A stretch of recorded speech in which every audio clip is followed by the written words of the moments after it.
ಮೆಜೆಸ್ಟಿಕ್ನಲ್ಲಿ bus ಇದ್ರೂ ಕೂಡ ಪ್ರಯಾಣಿಕರು ಬರ್ತಾ ಇಲ್ಲ ಅನ್ನೋದು ಗೊತ್ತಾಗ್ತಾ ಇದೆ. ಮೆಜೆಸ್ಟಿಕ್ನಲ್ಲಿ ಪ್ರಯಾಣಿಕರ ಸಂಖ್ಯೆನೇ ಇಳಿಮುಖವಾಗುಬಿಟ್ಟಿದೆ. ಬಸ್ ಸಂಖ್ಯೆ ಇಳಿಕೆ ಮುಷ್ಕರದ ಬಿಸಿ ತಟ್ಟುವ ಆತಂಕದ ಹಿನ್ನೆಲೆಯಲ್ಲಿ ಪ್ರಯಾಣಿಕರು ಬರ್ತಾ ಇಲ್ಲ ಅನ್ನೋದು ಗೊತ್ತಾಗ್ತಾ ಇದೆ. ಮೆಜೆಸ್ಟಿಕ್ನ BMTC ಬಸ್ ನಿಲ್ದಾಣದಲ್ಲಿ ಜನರೇ ಇಲ್ವಂತೆ. ಪ್ರತಿನಿತ್ಯ ಗಿಜಿಗುಡ್ತಾ ಇದ್ರು. ಸಾವಿರಾರು ಬಸ್ಗಳಿರ್ತಿದ್ವು, ಲಕ್ಷಾಂತರ ಜನ ಪ್ರಯಾಣಿಕರು ಇರ್ತಿದ್ರು. ಬೆಂಗಳೂರಿನ ಹೃದಯ ಭಾಗ ಬೇರೆ. ಇಂತಹ ಜಾಗದಲ್ಲಿ ಈಗ ಪ್ರಯಾಣಿಕರು ಮುಖ ಮಾಡ್ತಿಲ್ಲ ಅನ್ನೋದು ಗೊತ್ತಾಗ್ತಾ ಇದೆ. ಯಾಕೆಂದರೆ ನಿನ್ನೆ ಸಂಜೆಯಿಂದ ಬರೀ ಗೊಂದಲ. ಕೆಲವರು ನಾವು ಮುಷ್ಕರ ಮಾಡ್ತೀವಿ ಅಂಥೇಳಿ, ಮತ್ತೊಂದು ಕಡೆ ಕೋರ್ಟಿಂದ ಆರ್ಡರ್ ಬಂದಿದೆ ಮಾಡಲ್ಲ ಅಂಥೇಳಿ ಕೆಲವರು. ಒಂದು ಖಚಿತತೆಯೇ ಇರಲಿಲ್ಲ. ಅದರ ಪರಿಣಾಮ ಇವೆಲ್ಲವೂ ಕೂಡ. ಮತ್ತಷ್ಟು ಡೀಟೇಲ್ಸ್ ಕೊಡ್ತಾರೆ ರಾಘು, ನೇರ ಸಂಪರ್ಕದಲ್ಲಿ ಜಾಯ್ನ್ ಆಗಿದ್ದಾರೆ. ರಾಘು, ಗೊಂದಲದ ನಡುವೆ ಶುರುವಾದಂತಹ ಮುಷ್ಕರ ಯಾವ ರೀತಿ ಪ್ರತಿಕ್ರಿಯೆ ಸಿಗ್ತಾ ಇದೆ? ಬೆಂಗಳೂರಿನ ಹೃದಯ ಭಾಗ ಮೆಜೆಸ್ಟಿಕ್ನಲ್ಲಿ ಸದ್ಯಕ್ಕೆ ಪರಿಸ್ಥಿತಿ ಹೇಗಿದೆ ಅಂತ ಹೇಳಿ. ಪ್ರೇಮ್, ಗಮನಿಸ್ತಾ ಇದ್ರಿ, ನಾನು ಮೆಜೆಸ್ಟಿಕ್ನ ಒಳಭಾಗದ ದೃಶ್ಯಾವಳಿಗಳನ್ನು ತೋರಿಸ್ತಾ ಇದ್ದೀನಿ.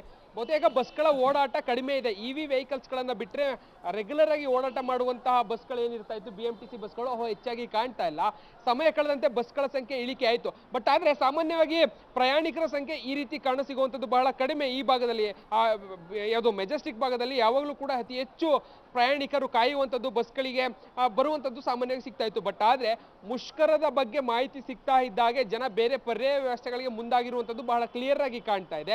ಯಾಕಂದ್ರೆ ಪೀಕ್ ಅವರ್ಸ್ಗಳು ಈ ಸಂದರ್ಭಗಳಲ್ಲಿ ಹೆಚ್ಚಾಗಿ ಜನ ಈ ಭಾಗಗಳಲ್ಲಿ ಬೇರೆ ಕಡೆಗೆ ಸಂಚಾರವನ್ನು ಮಾಡುವಂಥದ್ದು ಸಾಮಾನ್ಯವಾಗಿ ಕಂಡು ಬರುತ್ತೆ. ಜೊತೆಗೆ ರಾಜ್ಯದ ಬೇರೆ ಬೇರೆ ಭಾಗಗಳಿಂದ, ಅಂತಾರಾಜ್ಯಗಳಿಂದ ಬೆಳಿಗ್ಗೆ ಬರುವಂತಹ ಟ್ರೈನ್ಗಳೆಲ್ಲವೂ ಕೂಡ ಈ ಸಂದರ್ಭಕ್ಕೆ, ಈ ಸಮಯಕ್ಕೆ ಬರುವಂಥದ್ದು. ಅಲ್ಲಿಂದ ಬರುವಂಥವ್ರು ಇಲ್ಲಿಂದನೇ ನೇರವಾಗಿ ಹೋಗಬೇಕಾದಂಥ ಜಾಗಗಳಿಗೆ ಹೋಗ್ತಾ ಇದ್ರು. ಬಟ್ ಆದರೆ ಇವತ್ತು ಮುಷ್ಕರದ ಬಿಸಿ ತಟ್ಟುತ್ತಾ ಇದೆ ಅಂತ ಗೊತ್ತಾದ ಕೂಡಲೇ ಮೆಜೆಸ್ಟಿಕ್ಗೆ ಬರುವಂಥವ್ರು ಬೇರೆ ಬೇರೆ ಅಲ್ಲಿಂದಲೇ ಪರ್ಯಾಯ ಮಾರ್ಗಗಳಿಗೆ ಮುಂದಾಗ್ತಾ ಇದ್ದಾರೆ.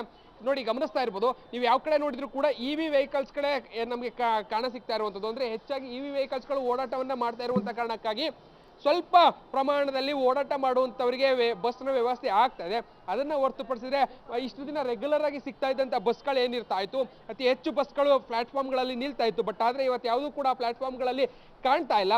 ಅಂದರೆ ಹಂತವಾಗಿ ಒಂದು ಕಡೆ ಬಸ್ಗಳು ಕಡಿಮೆ ಆಗ್ತಾ ಇದೆ, ಮತ್ತೊಂದು ಕಡೆ ಇದರ ಏನು ಪರಿಣಾಮ ಕೂಡ ತಿಳಿತಾ ಇರುವಂಥ ಕಾರಣಕ್ಕಾಗಿ ಪ್ರಯಾಣಿಕರು ಕೂಡ ಹಂತವಾಗಿ ಬಸ್ ನಿಲ್ದಾಣಕ್ಕೆ ಬರುವಂಥದ್ದು ಕಡಿಮೆ ಆಗ್ತಾ ಇದೆ. ಮಧ್ಯಾಹ್ನ ಅಥವಾ ಸಂಜೆ ಆಗ್ತಾ ಇದ್ದಾಗ ಇದು ಕಂಪ್ಲೀಟ್ ಆಗಿ ಝೀರೋ ಆಗುವಂತಹ ಸಾಧ್ಯತೆಯೂ ಕೂಡ ಬಹಳ ದಟ್ಟವಾಗಿ ಕಾಣ್ತಾ ಇದೆ. ಸೊ ಆ ಕಾರಣಕ್ಕಾಗಿ ಒಂದಷ್ಟು ವ್ಯವಸ್ಥೆಗಳನ್ನ ಜನರು ಮಾಡ್ಕೊಂಡಾಗೆ ಕಾಣ್ತಾ ಇದೆ. ಇನ್ನು ಮತ್ತೊಂದು ಕಡೆ ನೋಡ್ತಾ ಇದ್ರೆ ಬಸ್ಗಳನ್ನ ಈಗಾಗಲೇ ಎಲ್ಲವನ್ನ ಕೂಡ ತೆಗೆದುಕೊಂಡು ಬಂದು ನಿಲ್ಲಿಸಿ ಹೋಗ್ತಾ ಇದ್ದಾರೆ. ಅಂದ್ರೆ ಅವರೆಲ್ಲರೂ ಕೂಡ ಶಿಫ್ಟ್ ಅನ್ನ ಮುಗಿಸಿದಂಥವ್ರು ಯಾರು ಕೂಡ ಮತ್ತೆ ನಾವು ಬಸ್ಗಳನ್ನ ತೆಗೆಯೋದಿಲ್ಲ ಅನ್ನುವಂಥ ಕಾರಣಕ್ಕಾಗಿ ಆ ಭಾಗಗಳಲ್ಲಿ ಬಸ್ಗಳನ್ನ ಹಾಕಿ ಹೊರಡೋದಕ್ಕೂ ಕೂಡ ಸಿದ್ಧತೆಯನ್ನ ಮಾಡ್ಕೊಳ್ತಾ ಇದ್ದಾರೆ.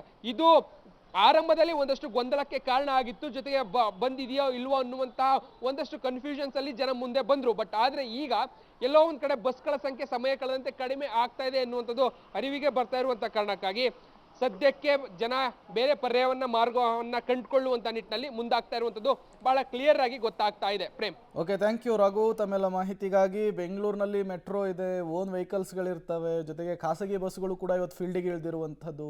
ಹಾಗಾಗಿ ಬೆಂಗಳೂರಿನಲ್ಲಿ ಈ ಮುಷ್ಕರದ ಬಿಸಿ ಅಷ್ಟರ ಮಟ್ಟಿಗೆ ತಟ್ಟಿದಂತೆ ಕಾಣಿಸ್ತಾ ಇಲ್ಲ.